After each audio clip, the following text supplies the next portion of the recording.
So thank you for coming to this, the first day and beginning of the 8th symposium in this series called Literary Activism.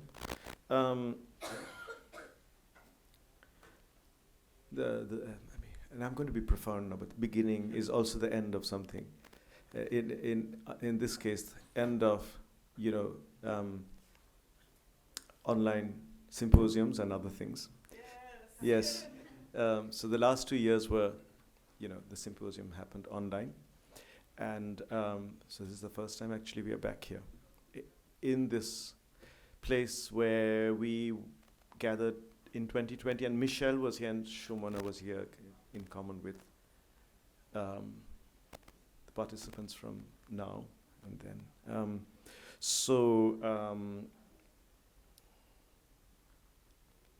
Yeah, it's also the end of lots of desultory planning. Is that an oxymoron? Anyway, but anyway, and now we start and see what happens. Let me consult my copious notes. A brief history of this series of symposia. So it started when I was at the University of East Anglia. From where I took early retirement in 2021, I'm giving all my, most secret details I'm sharing with you right now, as one should, in a literary activism symposium. And one of the things that UEA came up with, an idea that they came up with, was the idea of bringing, what they did to India in terms of, they being the foremost the Department of Creative Writing, so they say. But I think it's true. Their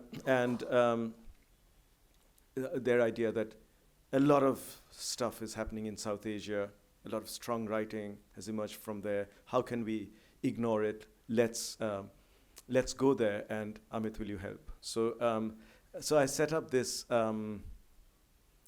creative writing workshop, an 8-day workshop. And that started in March, I think, 2013. And then I began to push through another agenda, and I said that, I don't think, creative writing is enough of an experiment. It is an experiment to bring it, to sort of put it out there as an international workshop, which is open to applicants from all over the world. And people did come from various places to Calcutta, where it was happening, even from Norwich. I said, this is great as, a particular sort of experiment in seeing whether we can shift centers or create other centers.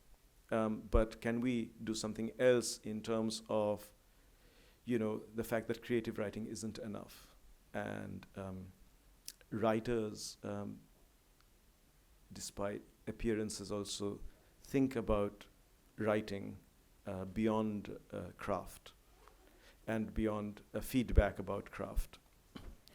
The theme of this particular symposium goes back to the origins of the first symposium and the series of symposia. So, the idea that writers, artists,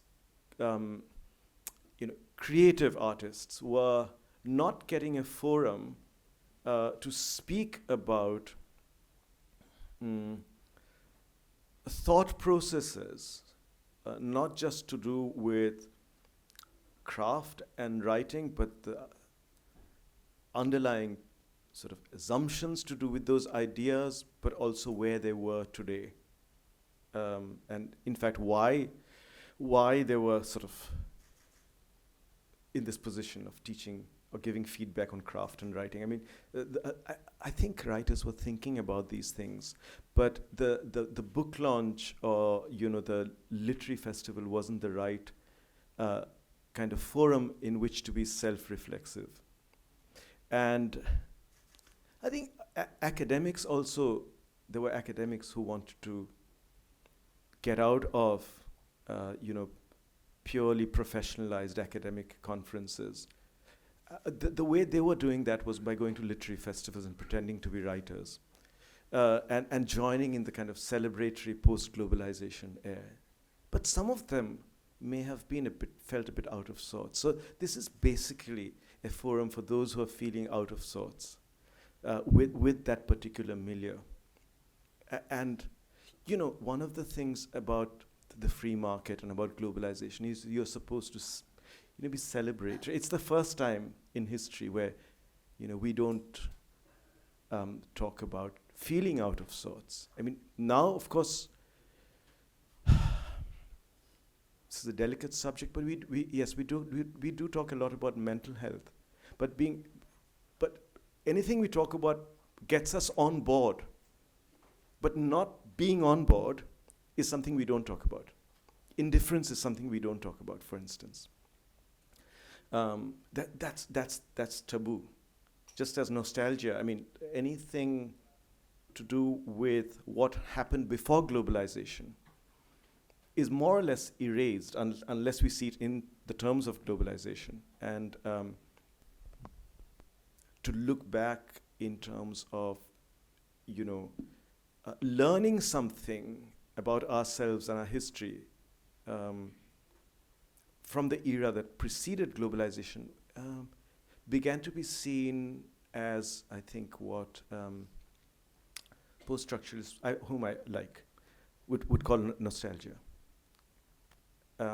So we don't want nostalgia, but we do want to sort of step out of this milieu we are in. How do we step out of it? There is no outside. It's an attempt to create some sort of an outside over here. And that's what's been going on for the last, so when did we start? December 2014. And so today's,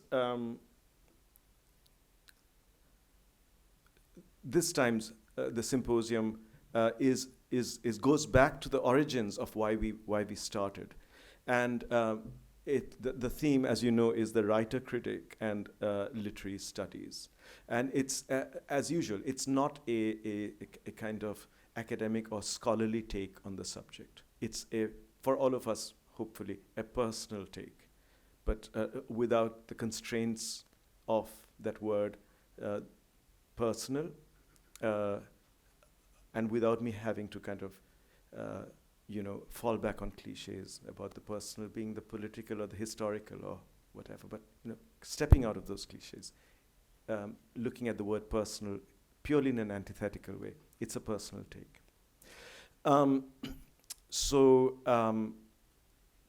Before we proceed, I just want to, besides the unseasonal weather, I just want to mention the names of some people who have passed on recently, who were connected, and if they have not passed on, I mean, at least one of them is very ill, and I want to mention him.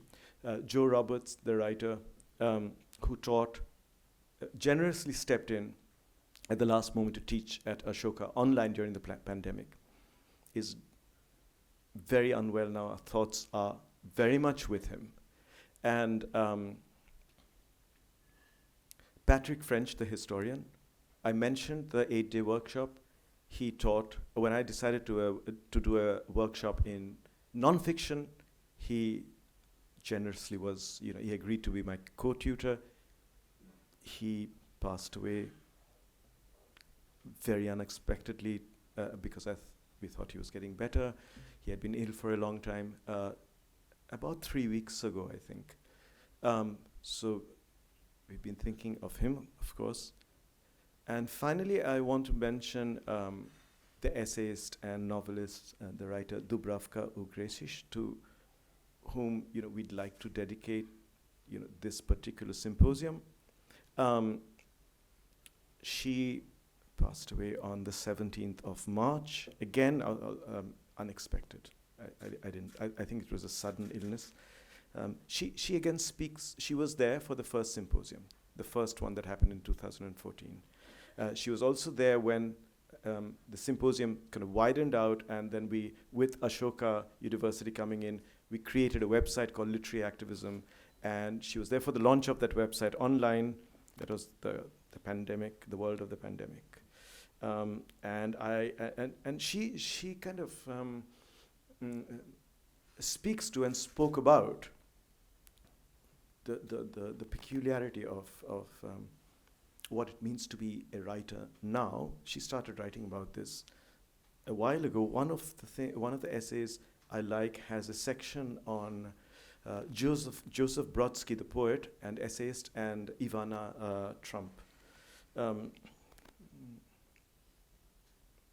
And this little bit I like very much, where she talks about reading one morning the New York Times book review and finding a lengthy, that's her word, review of a novel by Ivana Trump, whom she describes as a Czech beauty queen, a champion swimmer and skier, and also ex-wife of Donald Trump.